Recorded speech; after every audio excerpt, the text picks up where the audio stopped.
Hello everyone, how are you doing? This is MD Tech here with another quick tutorial.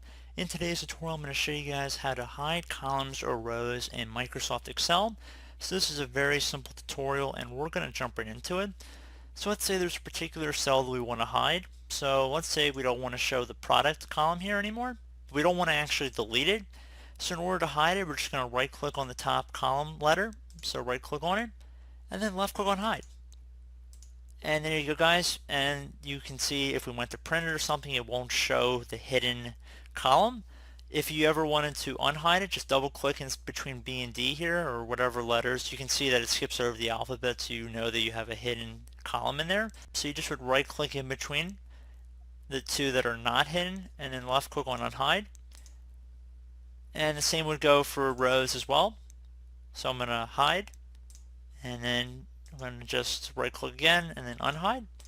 So pretty straightforward, and I do hope this brief tutorial was able to help you guys out. And as always, thank you for watching, and I do look forward to catching you all in the next tutorial. Goodbye.